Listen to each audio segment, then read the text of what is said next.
welcome to Sectors Up Close. I'm Elena Casas. Our focus today is on the outlook for US banks, and my guest is Randy Watts, Chief Investment Officer of O'Neill Global Advisors. The recent performance of this sector has been a volatile one. US banking stocks dropped sharply after Russia's invasion of Ukraine and the subsequent imposition of harsh sanctions on Moscow, but have since recovered much of those losses on expectations now confirmed that the US Fed would raise interest rates. The good news for most US banks is that their exposure to Russia and Ukraine is far less than their European counterparts. The Bank of International Settlements last week said total foreign bank exposure to Russia was $121 billion, of which US bank exposure was just $14.7 billion. As you can see, banks in Austria, France and Italy are facing much larger losses. Meanwhile, the economic and interest rate outlook for US banks seems to be improving. The Federal Reserve on Wednesday not only raised interest rates as expected, but also said its benchmark rate could rise up to 7 more times this year. Well, for more on this, I'm now joined by Randy Watts of O'Neill Global Advisors. Randy, hi. I know American banks have limited exposure to Russia, but should they be concerned about the potential for contagion? I think contagion could be a risk, but right now it's a very, very low risk. As you mentioned at the top, only $14 billion overall of exposure for US banks. That's an extremely low number given the size of the US banking system. So I don't think that's really a huge risk right now. I think the risks more lie with US domestic credit demand and also what the Fed's going to do over the rest of the year. Let's talk about the Fed then. 7 rate rises predicted for this year. Is that a good thing for the banking sector? Normally, rising rates is a good thing for the banking sector, but this time around, I'd like to make 2 points. First, the curve is very flat for where we are at the beginning of a rate tightening cycle. That's very unusual. So there's a worry given how narrow spreads are. For example, the 2 to 10-year spread right now is only about 22 basis points, that the Fed raising rates could cause an inversion and a big slowdown in growth. Next, the fact that those spreads are narrow means the bank's net interest margins are actually pretty narrow as well. Normally, a bank likes to see a very high long-term rate and a short-term rate that gives them a big margin to make profits on. So this actually isn't a perfect scenario for the banks in terms of the interest rate setup. There's also fear that growth is going to slow and consumer credit demand is going to be weaker, as evidenced by the retail sales number we got this week, which was actually negative.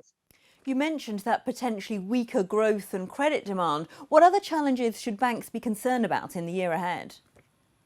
For the very large banks that are also involved in capital markets, they're likely to see a big slowdown in capital markets revenues this year versus last year, as both trading and syndicate is weaker.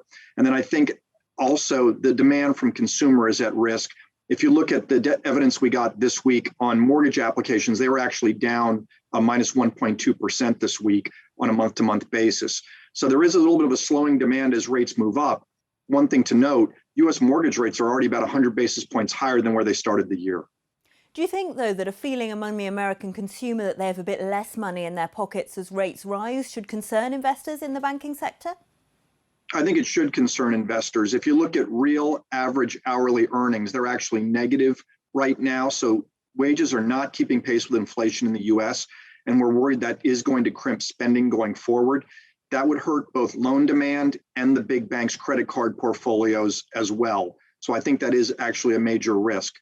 Technically, we also think the stocks remain under pressure. If you look at the XLF, which represents the S&P financial sector, you can see it's basically trading right at its 200-day moving average, but it's actually below its declining 50-day moving average. We would like to see the group move above that before getting more bullish. If we look at the XLF ETF or other means of investing in the financial sector, how would you advise investors to approach them at this point in time? I think what's going on with the economy right now, we would still be cautious both on banks and the market. I think if we start to see more consolidation and firm up and the growth numbers continue to be good for the economy, we would get more positive. And right now we would stick to some of the larger money center banks that we think are more leadership stocks. Thanks so much for that, Randy Watts, CIO of O'Neill Global Advisors. Well, before I go, here are some of the other major stories in this space. The Bank of England today raised interest rates in its bid to contain fast rising inflation, but cautioned on the need for future rate rises as the economy faces a huge hit from rising energy prices. The BOE raised its bank rate to 0.75% following the Federal Reserve's decision on Wednesday to raise borrowing costs for the first time since the pandemic. But policymakers in London toned down the language around future hikes as the economy faces a 50% rise in home energy bills, now made worse by the war in Ukraine. Russia has set out strict rules for foreigners seeking permission to buy and sell Russian securities and real estate, including a likely ban on companies from unfriendly nations.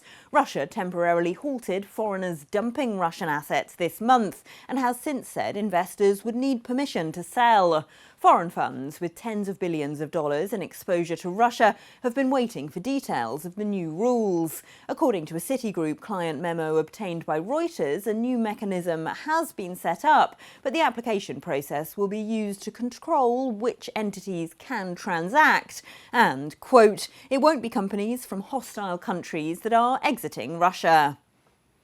And Italy's Intesa Sanpaolo says it's putting $6.3 billion of loans to Russia and Ukraine under review, including over $2 billion in loans to Russian oil and gas firms. Like other major international banks, including domestic rival UniCredit, Intesa said it's reviewing its presence in Russia, where it serves corporate clients with a staff of 980 across 28 branches. Intesa used to handle more than half of the commercial transactions between Italy and Russia. And that's your roundup of the banking sector. I'm Elena Casas, and this is Reuters.